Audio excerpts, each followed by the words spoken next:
se mi consentite, nessuna formalità, siamo un gruppo di amici, evito le presentazioni, ognuno di noi conosce i lavori dell'altro, la storia, gli interessi, l'impegno e la continuità dei lavori.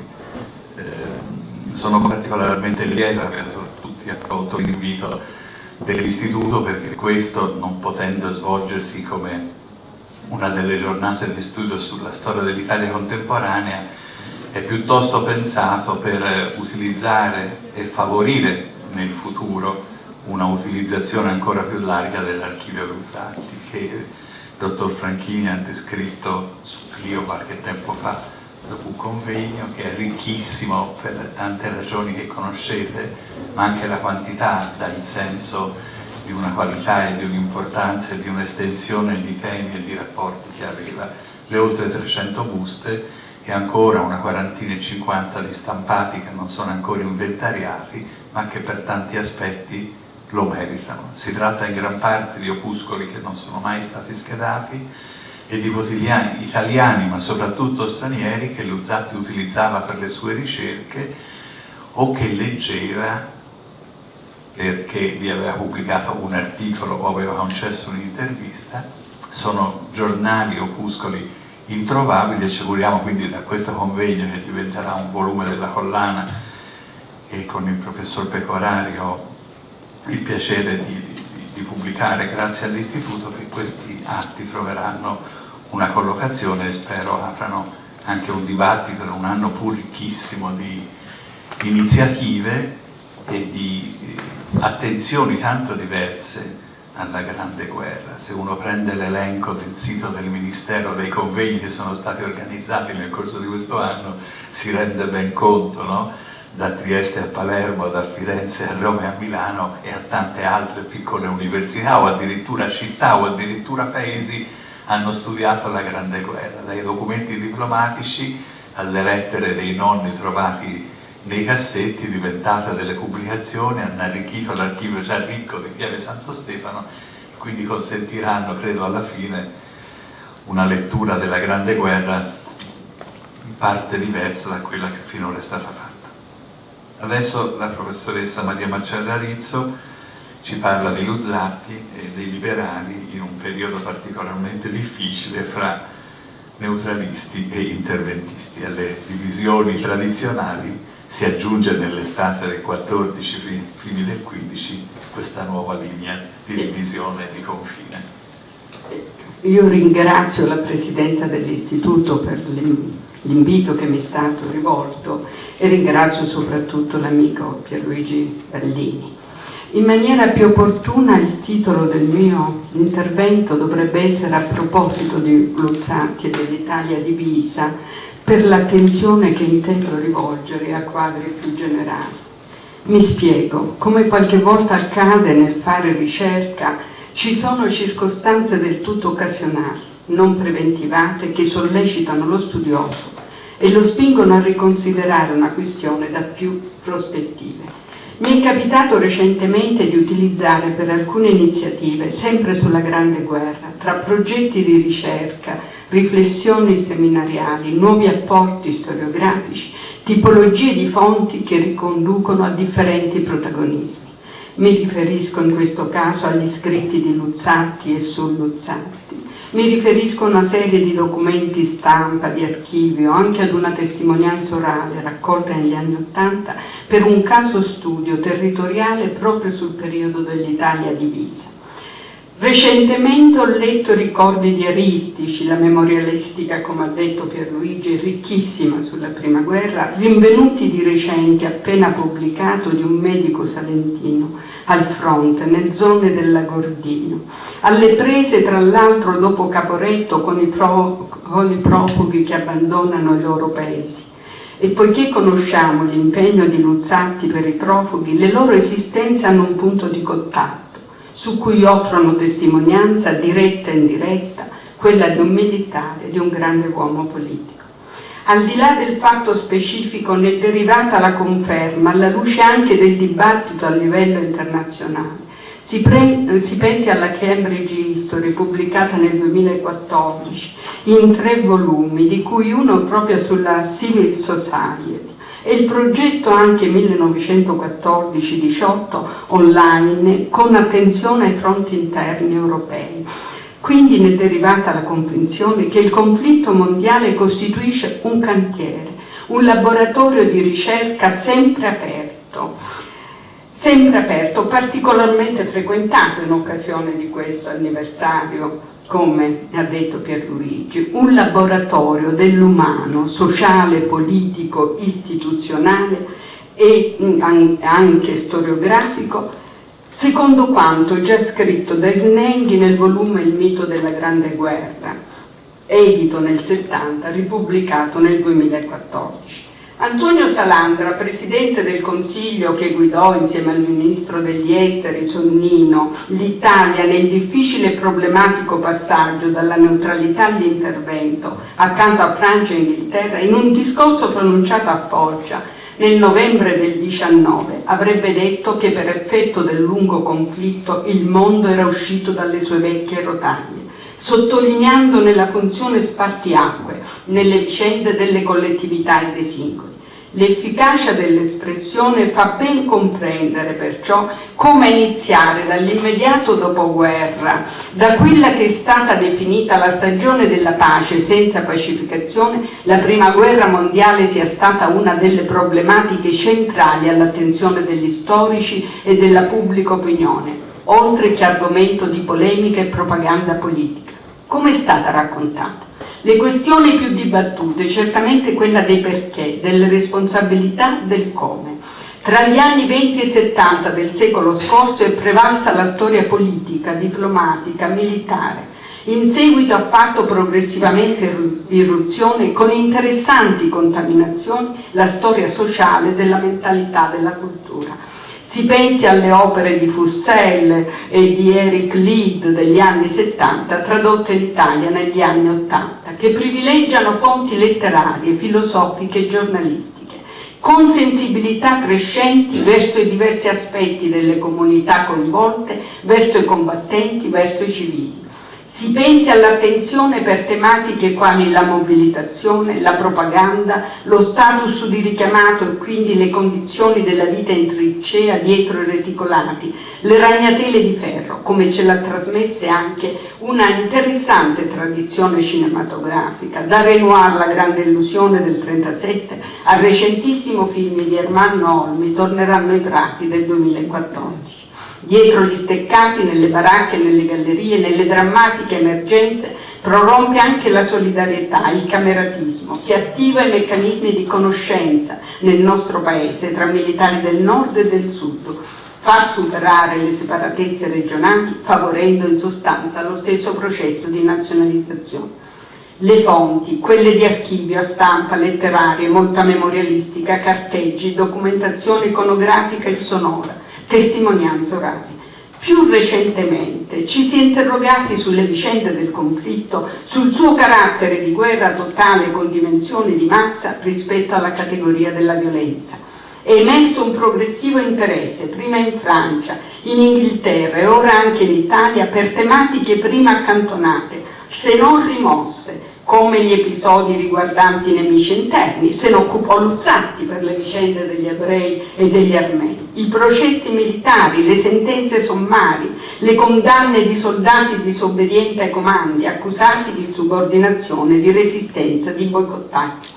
In quest'ultimo anno, in occasione dell'anniversario, rispetto alla questione che pure è ritornata, quella delle origini e delle cause, si sono aperti nuovi campi di indagine, con particolare riferimento agli scavi territoriali su società e conflitto, sulla guerra in provincia, con la chiara avvertenza di tenersi lontani dai localismi, dalle ricostruzioni segmentate che non riconducano al rispetto del contesto temporale e spaziale degli avvenimenti. Con attenzione al prima, ad alcune sequenze imprescindibili. Per l'Italia il suffragio semi-universale, la guerra di Libia, la settimana rossa, le situazioni economiche e sociali, il quadro internazionale. Qual è il filo conduttore più innovativo delle ricerche e delle riflessioni in atto, sollecitate dall'anniversario? con particolare riferimento al caso italiano, ai 10 mesi di passione, che vanno dalla dichiarazione della neutralità, agosto 14, all'entrata dell'Italia in guerra, maggio 15, con un esito, con una scelta che di fatto segna la sconfitta della maggioranza neutralista, dei socialisti, dei cattolici, dei liberali giolittiani, della rappresentanza parlamentare rispetto alla pattuglia vivace, agguerrita dell'interventismo democratico, di quello nazionalista, di quello rivoluzionario. 10 mesi di passione che si configurano come scontro regolamentato, controllato dal governo in attesa delle scelte.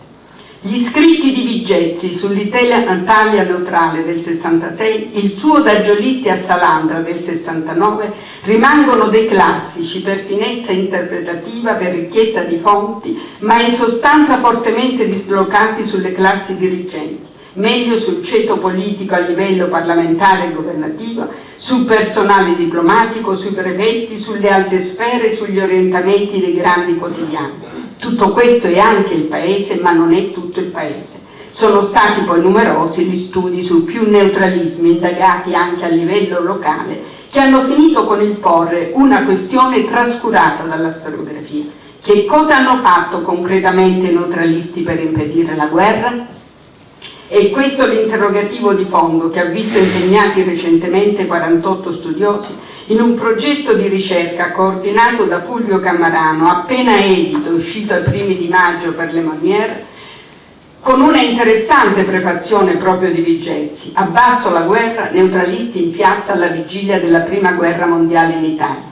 L'opera, nella sua impostazione generale, ha voluto superare il racconto delle posizioni ideologico-culturali dei neutralismi, socialista, anarchico, cattolico, giolittiano, parlamentare, femminile, intellettuale, a cui pure si fa riferimento in appositi saggi introduttivi per disegnare piuttosto invece una mappa della resistenza degli italiani all'ingresso in terra, per comprendere la portata delle prassi neutraliste, delle iniziative portate in piazza e in altri luoghi sull'intero territorio nazionale.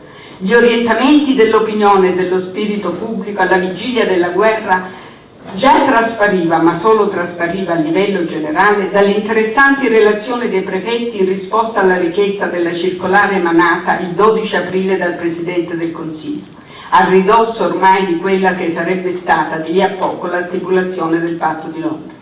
Lo scenario più prospettato nei rapporti è quello per l'intero territorio nazionale dell'accettazione della guerra con rassegnazione, e il termine ripetuto frequentemente o sostituito da espressioni che in ogni caso non sono riconducibili a consenso, senza entusiasmo, senza favore.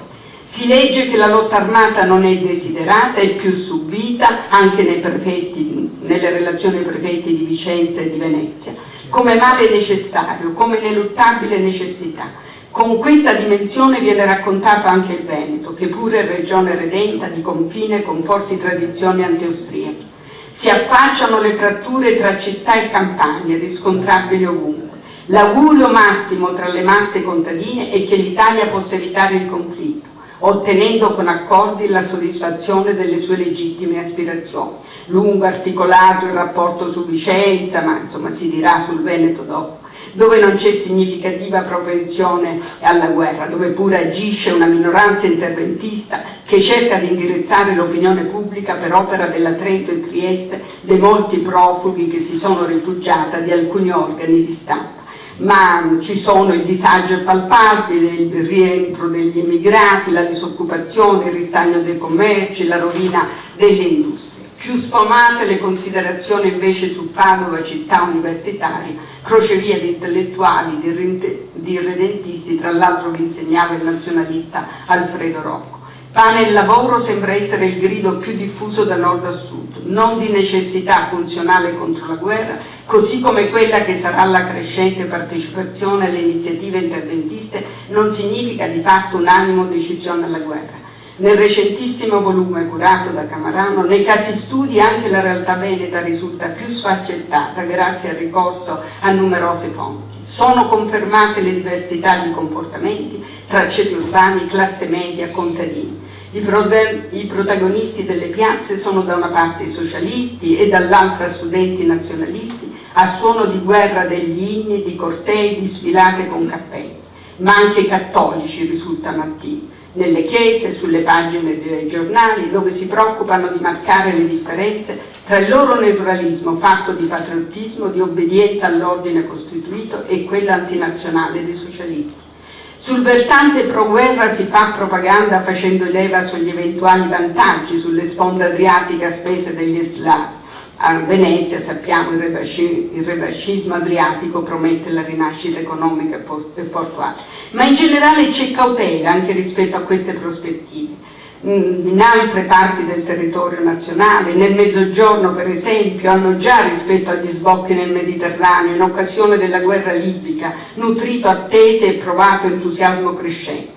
In quel caso c'erano stati affollati accompagnamenti dei soldati partenti, come dicono i prefetti, anche nei piccoli comuni, nelle zone rurali. L'infatuazione tripolina era rapportabile alla possibilità dell'incremento dei traffici nei porti o addirittura alle opportunità offerte da un'altra America sulla terza sponda. La dura e sofferente realtà aveva infranto la grande illusione e spiegato anche la progressiva lontananza di agricoltori e operai dal tema della guerra, la loro sostanziale tendenza contraria alla partecipazione. La piazza neutralista mi sembra condivisibile per rimanere al Veneto nella transizione dalla neutralità alla guerra ciò che scriveva il giornale Verona del Popolo il 20 marzo 15, che è leggenda diffusa in tutta Italia, che le popolazioni del Veneto fremano insofferenti di ogni indugio alla marcia contro l'austriaco. La piazza neutralista c'è, con dinamica e intensità variabile e con cronologie rivisitate dagli ultimi studi. Le forme sono quelle dei comizi privati, perché così stabilivano le circolari ministeriali, su inviti, quelle dei cortei, dei discorsi con contraddittorio, a volte del tumulto, della preghiera. Le divisioni risultano moltiplicate, non solo tra neutralismo socialista, cattolico, liberale, intellettuale, ma in ogni singolo movimento. Ne deriva una formulazione variegata della neutralità. Chi la vuole assoluta, relativa, energica, attiva e operante, armata, raccolta austera, parziale. Fin dal settembre aumentano le differenziazioni, i radicali antigiolittiani si orientano per la neutralità relativa, con possibilità di cambio di alleanze. A favore dell'intesa a Milano i moderati del circolo popolare, con Albasini scrosati, che chiede di uscire alla neutralità. Per l'intervento sarà Giovanni Borelli e i giovani liberali, promotori della Lega Nazionale. Intorno al 20 settembre manifestazioni interventiste del 14 si svolgono a Roma, Torino, Milano, Venezia. I protagonisti nazionalisti, socialisti riformisti, repubblicani, radicali, reduci garibaldini. Da non trascurare che il 27 settembre la massoneria del Grande Oriente assume l'iniziativa per la costituzione in tutta Italia di comitati interventisti, che tra ottobre e novembre si consuma la fuoriuscita di Mussolini dal Partito Socialista, che incrocia sul piano organizzativo i fasci rivoluzionari di Filippo Corridoni, che nel novembre nasce un coordinamento nazionale comitato contro la neutralità. Ciò che accade anche nelle piazze rafforza l'orientamento di Salandra per il rinvio delle decisioni per due motivi principalmente: impreparazione militare, timori per una politica estera dettata e decisa dall'esterno. Lui stesso avrebbe detto che l'espressione del sacro egoismo introdotta alla consulta il 18 ottobre era una formula per la neutralità, non per la guerra. Gli scritti di Salandra, con tutte le cautele per le ricostruzioni postume, ma soprattutto i carteggi, in particolare quelli con Sonnino, e gli appunti quotidiani, indicano come le posizioni non possano essere rigidamente codificate. Mi spiego: Salandra ha preoccupazioni, prudenza, che possiamo, come dire, definire giolittiana. L'impreparazione militare, la carenza di approvvigionamenti, l'inverno alle porte. A volte è Sonnino che incita il Presidente a rompere gli indugi. Nel paese, non sfugge a Salandra, la realtà è complessa e multiforme. Legge i rapporti, tutte le informative. Non è pienamente convinto dello schema secondo cui, mentre i neutralisti tenevano il campo a Montecitorio, gli interventisti occupavano le piazze. E scendendo nell'analisi sociale del consenso alla guerra, dirà che non era esatto dire che si fosse convertita alla guerra la maggioranza del popolo. Una parola che rifugge dall'usare. Che si intende per popolo? Dove comincia e dove finisce? ma piuttosto che la maggioranza delle classi medie educate alle tradizioni, alle memorie, alle aspirazioni non tutte soddisfatte del Risorgimento si erano convertite alla guerra. C'è lucidità in questa disamina. I primi mesi del 15 sono particolarmente complicati a mio giudizio, da considerare spartiacque. Il 1 febbraio viene pubblicata sulla Tribuna la lettera di Giolitti del Parecchio a Camillo Peano. Il 7 febbraio si svolge la giornata della pace indetta dal Papa in tutta Europa, con una spettacolarizzazione della mobilitazione cattolica in Italia per il non intervento. Il 21 febbraio è la giornata indetta dal Partito Socialista, dalla direzione. Sempre in questo frangente si svolge la missione di Bulow, arrivata a Roma nel dicembre del 14 per evitare l'entrata dell'Italia in guerra. Certo, c'era l'abbasso, non abbasso la guerra, non accompagnato dall'elaborazione di qualche evviva, coniugato, metabolizzato in maniera unitaria. Il neutralismo richiamava immagini di parzialità, egoismo, localismo che nessuna agenzia sembrava poter superare. In qualche caso, come è venuto fuori dalle ricerche, c'è l'atto di forza, di sfida per regolare scontri di potere a livello territoriale. La pressione neutralista non è ben utilizzata dalle diplomazie all'opera. In questa complessa, delicata situazione tra posizioni del governo e della monarchia, dei giolittiani, dell'orientamento del Parlamento, dello svolgimento delle operazioni militari e delle trattative diplomatiche, tra i modi e le pressioni delle piazze, in tale contesto, rivisitato tra l'altro storiograficamente e metodologicamente, si è molto lavorato negli ultimi 30 anni sulla categoria dei gruppi dirigenti, mettendola al plurale, con l'incrocio di più fonti, con crescente attenzione alle situazioni territoriali, acquista respiro la posizione di Luzzatti, che come sappiamo, è quasi superfluo ricordarlo in questa sede, è intellettuale e politico di straordinario spessore, di statura internazionale, ma anche profondamente legato al suo territorio. È veneziano, è presente alle istituzioni culturali, amministrative ed economiche della città, ha rapporti consolidati con il mondo scientifico accademico, in particolare con Padova, è deputato di Oderzo.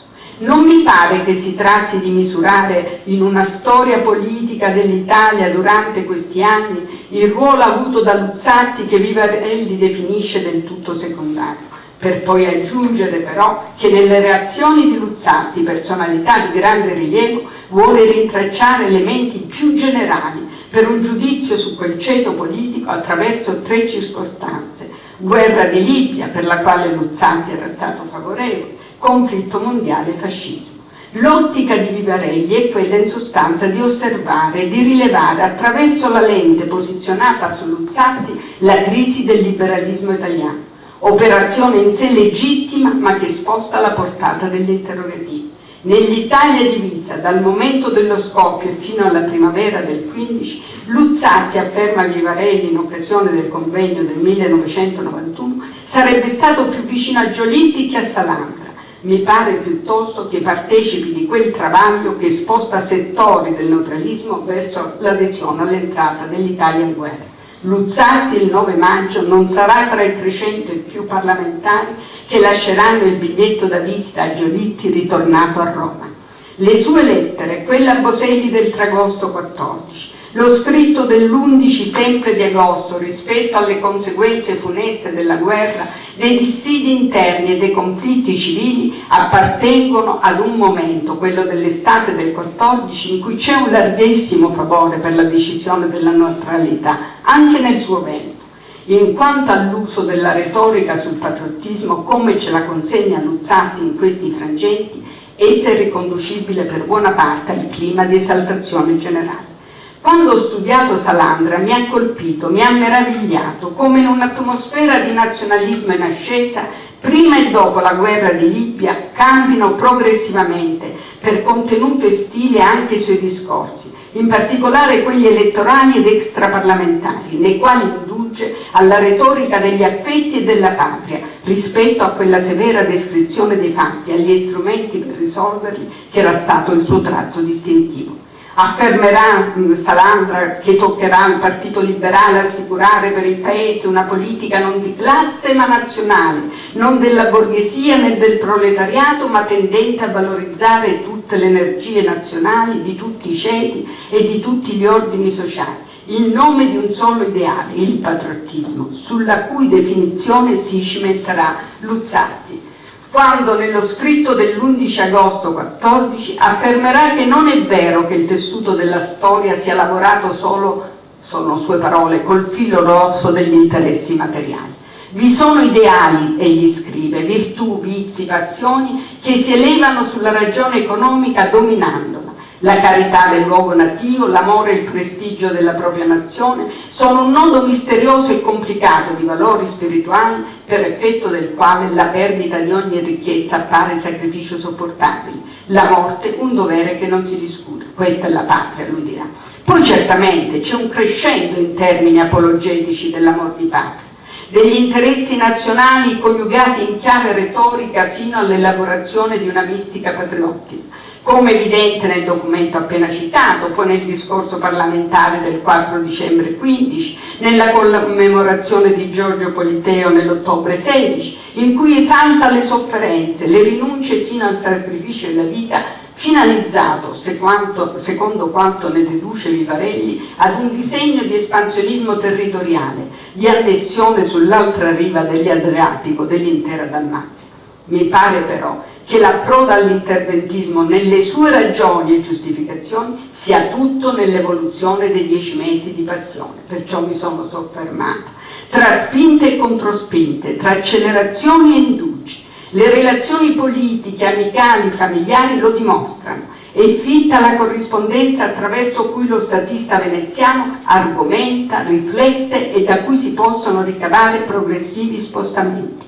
Nel 14 è convinta la condivisione della scelta neutralista del governo, di Salandra e di San Giuliano. Quando non si può andare a combattere con l'Austria e per l'Austria perché il paese si ribellerebbe, ma non si può neanche fare il voltafaccia, come gli scrive Luigi Bodio il 26 settembre. Da quel punto di vista, quello dell'attendismo neutralista e quindi dell'opportunità di tenere a bada l'animosità contro l'Austria, risultava funzionale. Qui ritorna l'elemento territoriale, l'atteggiamento di aree di confine come il Veneto, dove, pur essendo sempre vivi i sentimenti anti-austriaci, le popolazioni erano molto calme e punto proclive ad un colpo di testa, come gli fa notare Nava. Poi certo ci sono difficoltà nel mantenimento della categoria della neutralità assoluta.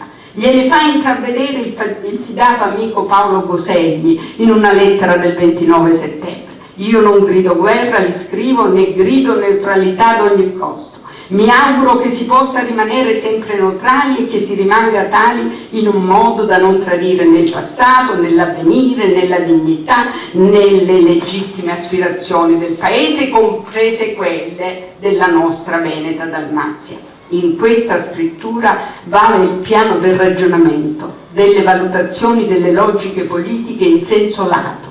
Poi c'è anche il livello più emozionale, valoriale.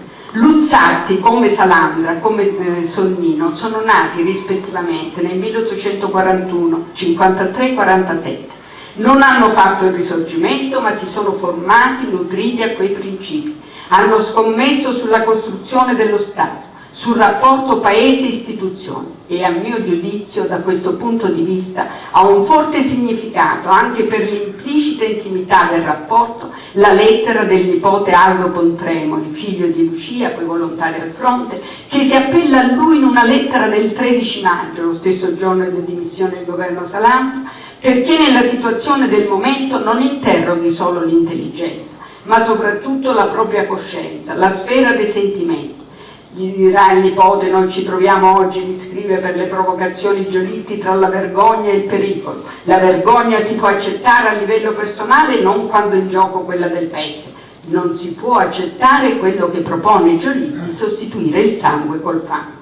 Ma già prima, il 1° aprile, riprendendo testualmente concetti ed espressioni introdotto nel citato scritto del 14, invitato ad esprimere una riflessione sulla guerra per la rivista Noi e il Mondo, Luzzatti appariva in sintonia con i pensieri del nipote, definendo il sentimento patriottico, le spinte che lo sostengono, articolando il concetto di culto della patria. Poi sarà la guerra, irromperà la realtà bellica e siamo ad un altro racconto. Tullio Giordana, molto vicino al maestro, dal fronte il 30 agosto 15, gli scrive della vita in trincea nelle caverne, a prova di granate, scavate nelle rocce. Gli parla della sua bizzarra e vibrante esistenza che documenta con un reportage fotografico. Si tratta di racconti che toccano anche i risvolti delle quotidianità nelle prime linee e nelle retrovie, a volte documentati con immagini, come nel caso di Giordana, come poi è riscontrabile in una numerosa memorialistica, e anche appunto nel diario che vi ho citato all'inizio del medico salentino, dove viene descritta in termini drammatici la ritirata dopo Caporetto.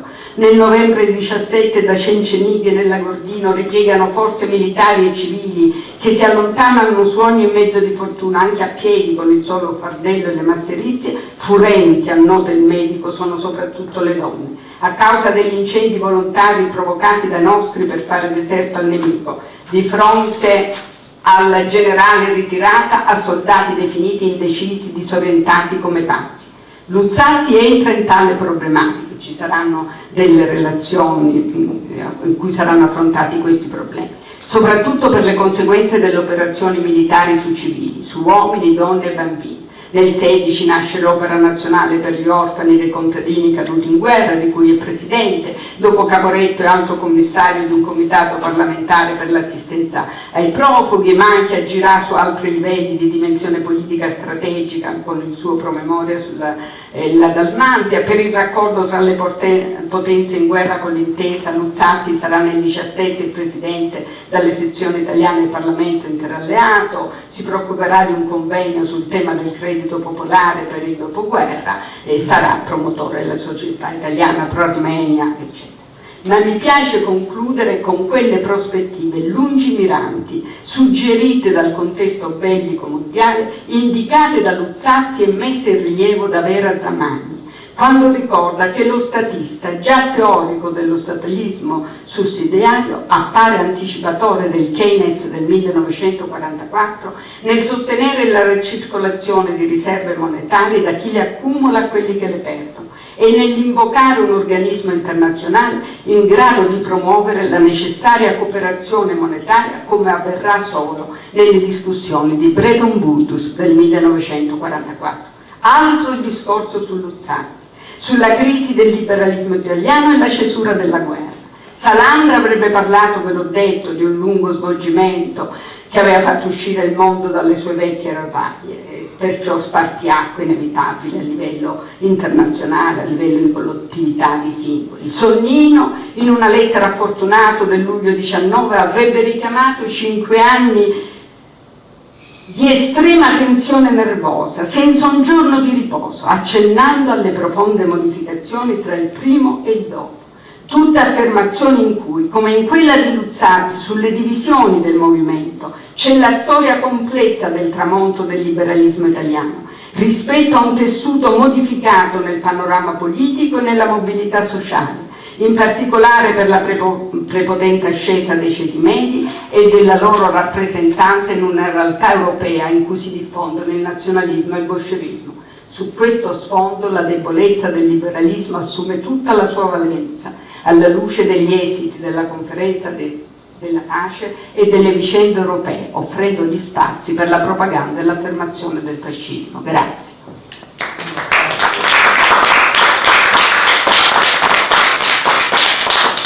Grazie di questo interessante quadro che ha tenuto insieme un'analisi della storiografia, delle tesi più importanti che si sono affrontate, fronteggiate meglio in questi anni, e della luce fatta su Luzzatti, non solo sulle posizioni pubbliche assunte, ma anche sui pensieri privati, sugli affetti, su quel culto della patria che anima un po' ed è un po' la chiave, credo, per comprendere il personaggio nel lungo periodo.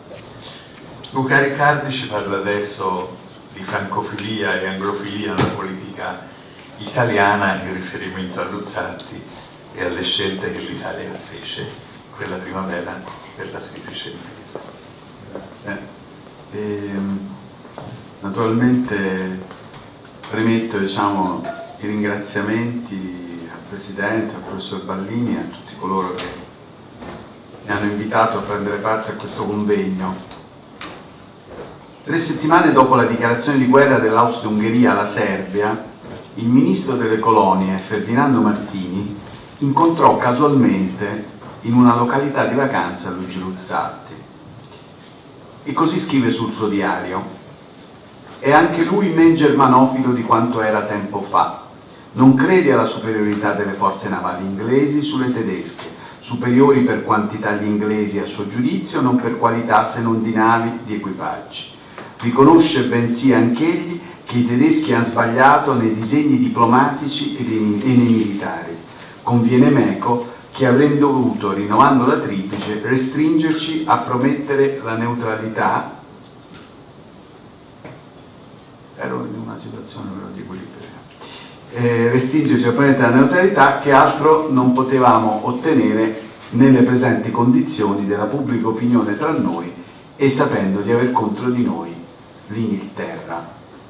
Nelle parole del ministro toscano, che certo di Luzzatti non era un ammiratore, si possono ritrovare gli estremi in cui si mosse l'azione di Luigi Luzzatti nei difficili mesi della neutralità.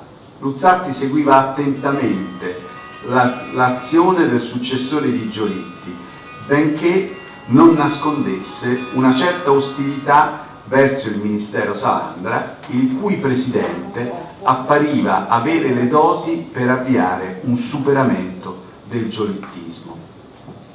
Nell'uomo Luzzatti e nel politico Luzzatti si comincia a intravedere un pessimismo di fondo, determinato forse anche dalla sua lunga esclusione dal potere.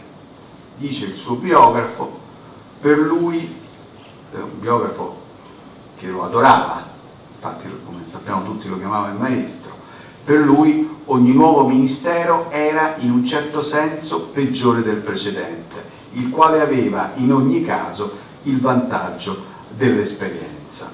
Martini, ancora più criticamente, sosteneva che Luzzatti non aveva mai lodato un ministero, neanche quando ne aveva fatto parte. E questa sua attitudine ipercritica era attribuita, perlomeno non dagli amici, alla più nota debolezza del carattere dello statista veneziano, cioè la sua notissima vanità. Ma qui dobbiamo un attimo soffermarci sul tema della definizione di germanofilo, che non è attribuibile soltanto al malanimo di natura personale del ministro delle colonie. Sappiamo appunto che i rapporti tra i due erano piuttosto difficili. Si è ricordato adesso il saggio di Vivarelli su Luzzatti. Luzzatti in quella fase si cominciò a fare la fama di austriacante. In questo senso, alla fine di agosto del 1914, cercò di collegare la propria posizione con quella del suo antico mentore, Giolitti. In quella fase però, e lo si notava adesso, all'interno del gabinetto, e lo sarebbe stato fino alla formazione del governo Salandra II, la corrente neutralista era ben salda. Il Presidente del Consiglio rimaneva strenuamente convinto dell'inopportunità di qualsiasi passo che potesse condurre a un impegno militare dell'Italia, e anche lo stesso Sonnino, che come sappiamo sulle prime aveva ritenuto che l'Italia dovesse adempiere agli obblighi scrupolosamente e lealmente, lui diceva, che gli venivano dagli alleati, lentamente si era convertito poi successivamente alla neutralità.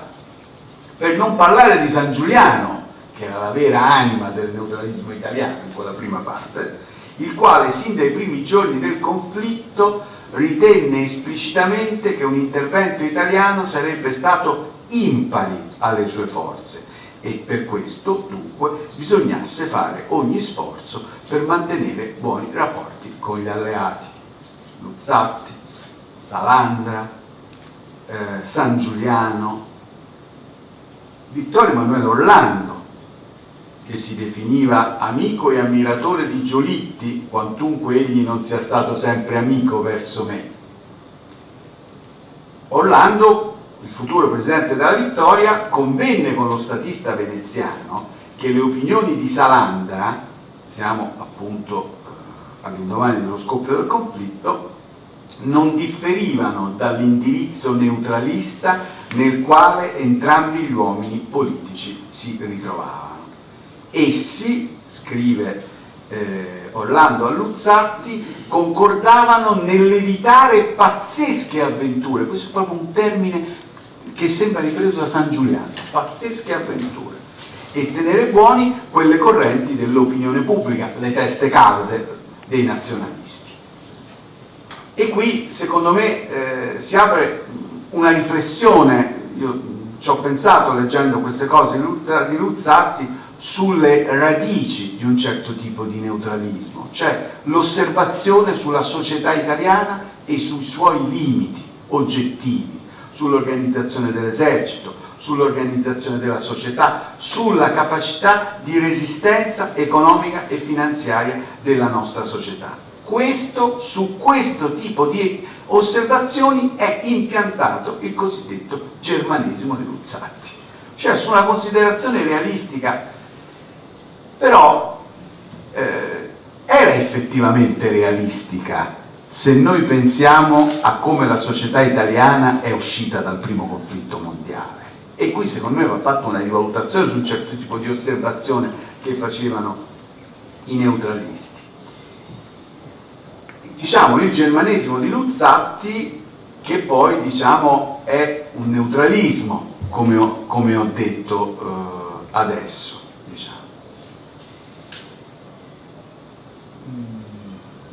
Ecco, Luzzatti fa alcune osservazioni molto interessanti sulle origini del conflitto. Non dimenticava che il conflitto, e questo era un quesito molto importante per il suo ragionamento, che il conflitto aveva coinvolto le due potenze che in Europa in quel momento esprimevano il massimo livello di modernità e di potenza, cioè la Gran Bretagna e la Germania.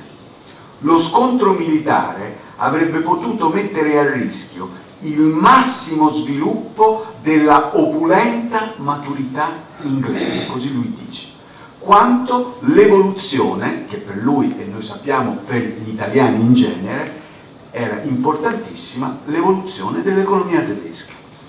Lo statista veneziano vedeva nella guerra distruggitrice il prodromo di una crisi generale di quelle società che invece nel corso dei decenni di pace precedente avevano conosciuto un progresso che era apparso fino al 1900, diciamo con il buchetto del 1907, fino al 1914 sostanzialmente inarrestabile. Per questo Giolitti segue con grande interesse la linea politica, Luzzatti segue con grande interesse la linea politica di Giolitti, cioè quella linea del parecchio, cioè diciamo che per Luzzatti le terribili incognite, lui le definiva, le terribili incognite, cioè le definiva Giolitti a Luzzatti, le terribili incognite rappresentate dalla partecipazione alle ostilità riguardavano innanzitutto gli aspetti economico e finanziari. L'Italia per Luzzatti non appariva pronta, per questo a partire dall'ottobre 1914 cominciò a sostenere una proposta di riforma dei rapporti monetari, lo accennava prima la collega, dei rapporti monetari tra i paesi, che verteva sulla creazione di una stanza di compensazione per il riscontro dei debiti e dei crediti delle case italiane con l'estero, in maniera tale che la moneta, oscillante per il differente corso delle importazioni e delle esportazioni, non subisse un eccessivo indebolimento. E cercò di mandare avanti questa proposta, utilizzando i tradizionali filoni delle sue affiliazioni politiche, innanzitutto il ministro del Tesoro Rubini, il quale presentò questa proposta alla Banca d'Italia, che però rispose con molta freddezza. Luzzatti però riteneva che l'equilibrio delle valute fosse il presupposto per qualsiasi ragionamento futuro sulle scelte che l'Italia avrebbe dovuto compiere riguardo al conflitto. Egli dunque rimase un neutralista, ma cominciò a prendere in considerazione l'organizzazione della parte economica e finanziaria di una guerra eventuale. E Luzzatti nel corso della neutralità divenne promotore anche in ambito internazionale della costruzione di questo nuovo assetto monetario. Rivolge alcune pressioni o appoggia alcune pressioni che vengono dalla Francia in questo senso presso il cancelliere dello scacchiere britannico Lloyd George, che poi, come sappiamo, sarebbe divenuto primo ministro. Insomma, qual era il problema di Luzzatti? Il problema era una normalizzazione degli scambi finanziari come retroterra allo sforzo bellico. La sfida, quindi, era persuadere i cittadini a mettere in circolo il loro oro. Questo sarebbe stato realizzabile attraverso la creazione di un biglietto di banca internazionale rimborsabile. Così si sarebbe avviata la costituzione di una sorta di moneta di scambio internazionale utilizzabile universalmente.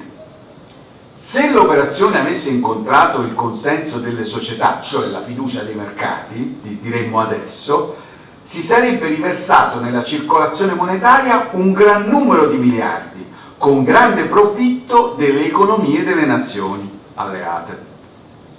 L'impulso che ne sarebbe derivato sarebbe stata, per dirla, lui la dice all'inglese, una nuova cavalleria di San Giorgio, che avrebbe contribuito alla vittoria dell'intesa. Quindi, da questi ragionamenti noi capiamo che, o io ho capito che, o credo di avere capito, che Luzzatti nel corso dei mesi della neutralità avesse cominciato a considerare realisticamente la svolta che il governo stava imprimendo alla sua politica verso una collaborazione anche bellica con la Francia e con la Gran Bretagna. E poi il fatto che il 3 maggio denunci l'alleanza con l'Austro-Ungheria mi sembra che renda le cose tutte più chiare. C'è un altro aspetto importante. Suscita qualche sorpresa, però, la decisione di Luzzatti di non partecipare, così io ho compreso, alla manifestazione che 300 deputati neutralisti fecero presso l'abitazione di Giolitti,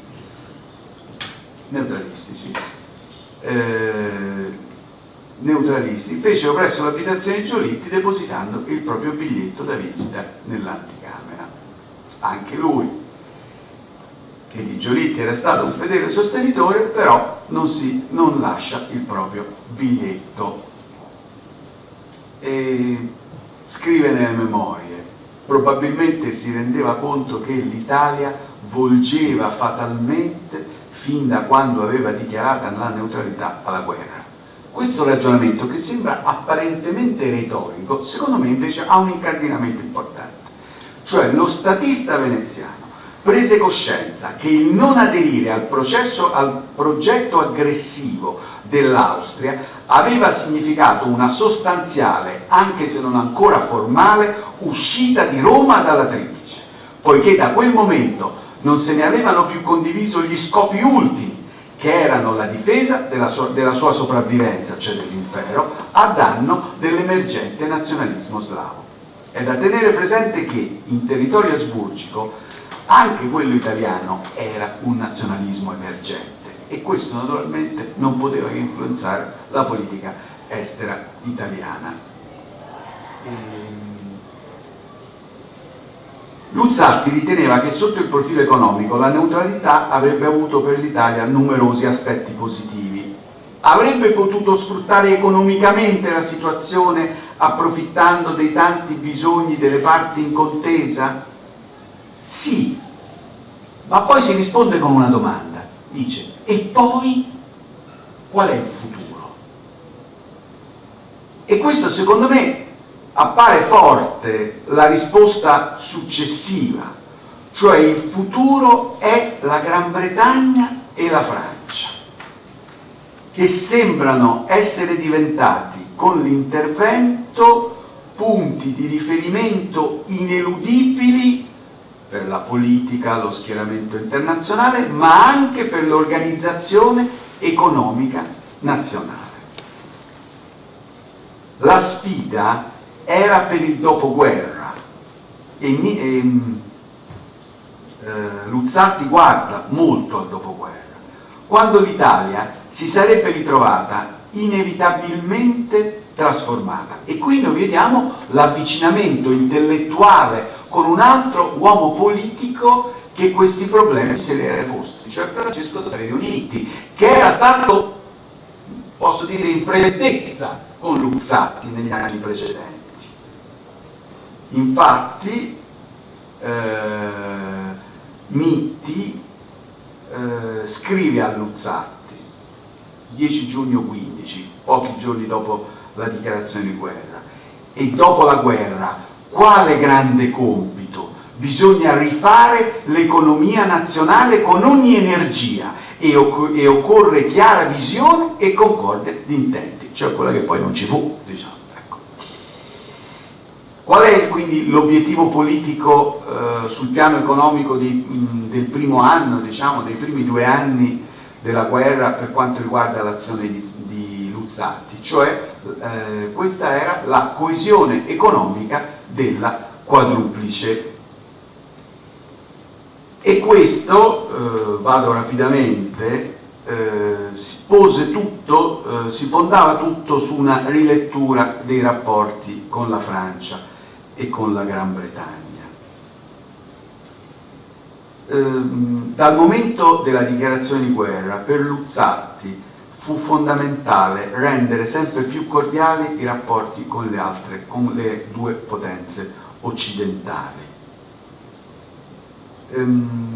Così scriveva Barrère: si devono sempre rendere più intimi i rapporti politici dei nostri 2 paesi, Italia e Francia, e salvare attraverso la nostra alleanza con la razza anglosassone, così potente e leale, la civilizzazione umana. In buona sostanza, sin dall'inizio del conflitto, l'ex presidente del Consiglio veneziano cominciò a professarsi anglofilo. Questo atteggiamento poggiava su 2 importanti considerazioni. Innanzitutto la natura liberale della società e della politica britannica, consacrata, scriveva, per tradizioni secolari alle libertà individuali. Un liberale come Luzzatti, che aveva fatto della libertà economica come di quella politica uno degli scopi della propria esistenza, non poteva ignorare questa realtà. E infatti, quasi un po' ingenuamente, scriveva: se l'Inghilterra non ci fosse, bisognerebbe crearla. Le opinioni di Luzzatti si fondavano innanzitutto su una considerazione di natura realistica. Al contributo del tesoro britannico era affidata buona parte della possibilità di rendere finanziariamente sostenibile lo sforzo bellico dell'Italia. Non a caso, nello stesso patto di Londra, lo sappiamo, il governo di Londra prese l'impegno di facilitare la conclusione di un prestito da contrarsi sul mercato inglese, eccetera. Il canale Roma-Londra, sotto il punto di vista finanziario, diveniva dunque privilegiato, e questo canale divenne oggetto di dibattito e di attenzione da parte di Luzzatti, un canale che noi sappiamo durante la guerra non soddisfece completamente le aspirazioni italiane. Infatti Sonnino addirittura, che certo non era un antibritannico, parlò a un certo punto di grettezze di prestito da parte della Gran Bretagna. Ma nonostante queste difficoltà, Luzzatti difese la Gran Bretagna e anche se notò che nel suo comportamento vi erano stati degli errori economici, ma non era vero che la Gran Bretagna, come qualcuno cominciava a sostenere, avesse sfruttato indegnamente le sue alleate, avesse prestato loro il denaro a usura, le avesse strozzate nelle ordinazioni di guerra e di commercio. E qui si rivela una realtà che Luzzatti comprende, cioè non basta la guerra per smontare il sistema delle relazioni economiche europee che è maturato dopo il 1870. Non basta per smontarlo perché c'è un sistema di dazi particolare, ci sono degli interessi corporativi che non si sono distrutti. Insomma, la realtà è molto complessa. Per questo la proposta di Luzzatti è una proposta di un coordinamento finanziario di tutte delle potenze, che col passare dei mesi, con l'ingresso dell'Italia, diventa un coordinamento finanziario della quadruplice. Non posso adesso continuare a dire quello che Luzzatti scriveva sull'Inghilterra.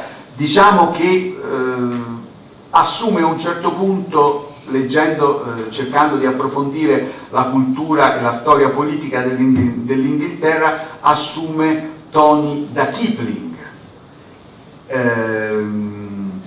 Per Luzzatti, infatti, la storia del dominio inglese era composta dalle più belle e nobili pagine di educazione umana di popoli come quelli dell'India, di Ceylon, dell'Egitto.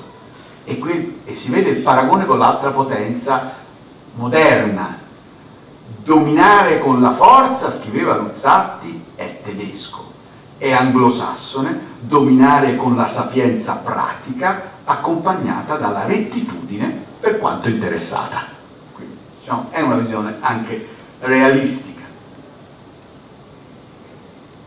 E andando un pochino di corsa,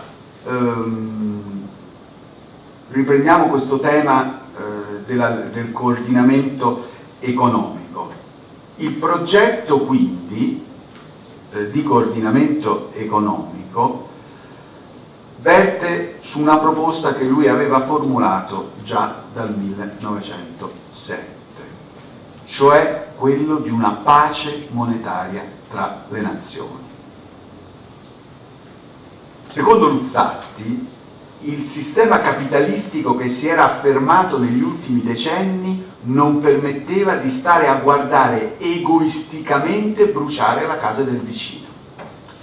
Luzzatti, in maniera alquanto moderna, e qui non a caso si citava prima Bretton Woods, eccetera, Keynes, eccetera, Luzzatti, in maniera alquanto moderna, intuì l'interdipendenza che caratterizzava i rapporti economici tra i paesi avanzati e che la salute economico-finanziaria di ciascuno fosse condizionata da quella degli altri. Questo ancor di più in una situazione di guerra. Le dinamiche del conflitto rendevano assolutamente urgente combattere contro la speculazione, che è il vero nemico della finanza dei paesi in guerra, i quali sono esposti e deboli. Quindi diciamo che l'idea di Luzzatti è che con il suo sistema di una camera di compensazione che avesse determinato un'eguaglianza, diciamo, di cambio diciamo, facendo il canale tra i valori delle esportazioni e delle importazioni, avrebbe evitato lo sbilancio valutario, rinviando a dopo, cioè a dopo il conflitto, la risoluzione dei debiti contratti in sede di riscontro. E questo, secondo me, è la sua idea, che si sintetizza in termini politici, come lui scrive sul Corriere della Sera, che dopo l'unità dei fronti militari si sarebbe dovuta determinare anche quella dei fronti economici. Sì, perché l'economia per Luzzatti è un fronte importante. E qui lo vediamo, penso che sono quasi alla fine del tempo.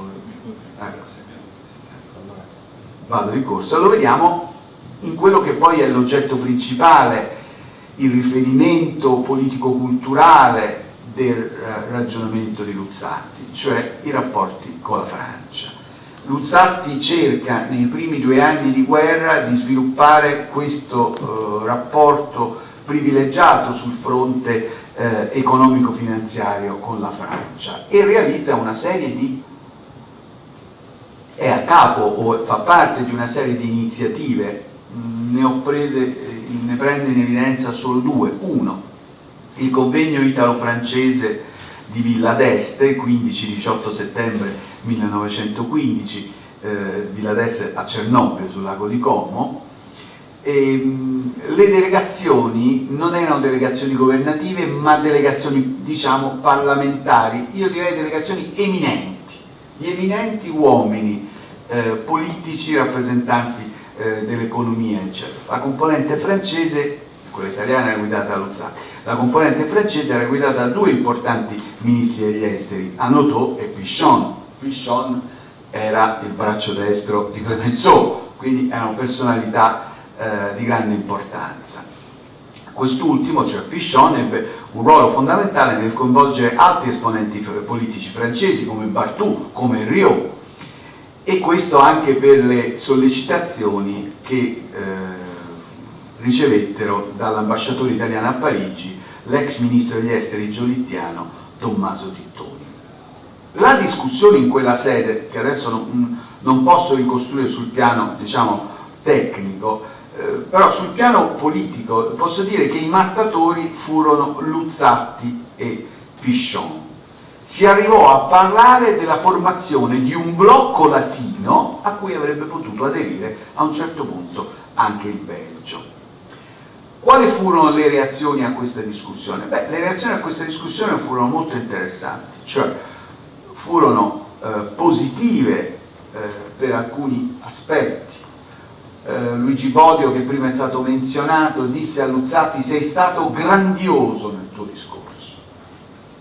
Marco Besso, che era Deus ex machina delle assicurazioni generali, quindi non l'ultima ruota del carro, parlò di un successo. Lo stesso Hanotaux, tornato a casa, pubblicò un articolo sull'autorevole quotidiano parigino Le Figaro. Però in realtà questa occasione incontrò una certa resistenza, cioè fu criticata.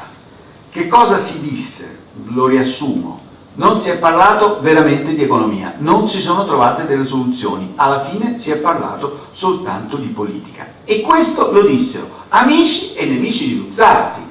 Gli amici, Tittoni, il quale gli scriveva lettere al miele anche l'anno dopo, nel 1916, dicendo: ah, Boselli non t'ha messo nel governo, eccetera eccetera, e quello secondo me è una tipica proiezione psicanalitica. La verità è che era Tittoni che voleva sostituire Sonnino, e infatti dopo 2 mesi, no, a ottobre si dimette, torna a Roma e comincia a fare la guerra a Sonnino, la competizione a Sonnino. E Ballini sa, perché ne abbiamo parlato, sa come invece lo stesso Luzzatti gli dice: ma lasciala stare questa competizione con Sonnino, sii un po' tranquillo finché perlomeno ci sono le ostilità. E anche i nemici, cioè qual è il giudizio che viene dato? Il giudizio viene dato: l'occasione era interessante, sono state belle chiacchiere, non è uscito niente, la verità è il prodotto della vanità di Luzzatti. In realtà,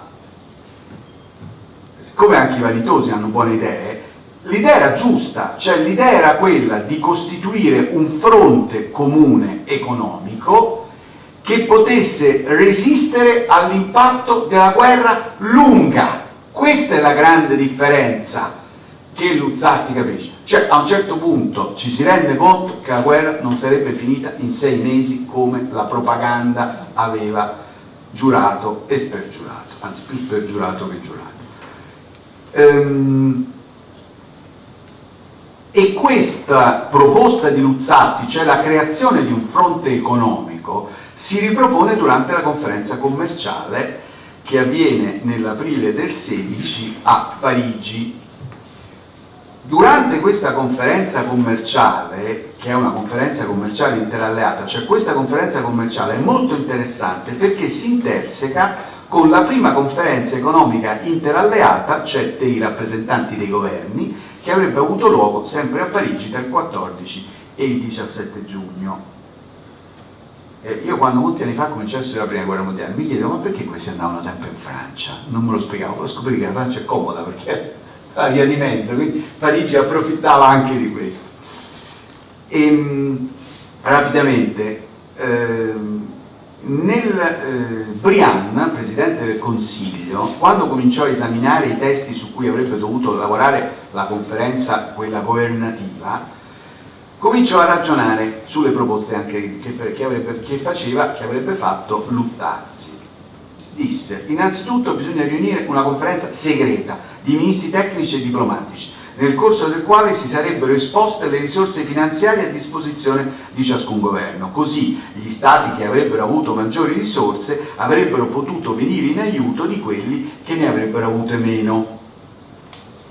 Ma anche, e questo era un compito importante, avrebbero dovuto discutere tra loro la questione del cambio e intendersi per la costituzione di un ufficio comune che regolasse nel miglior modo possibile i pagamenti all'estero e frenasse la speculazione.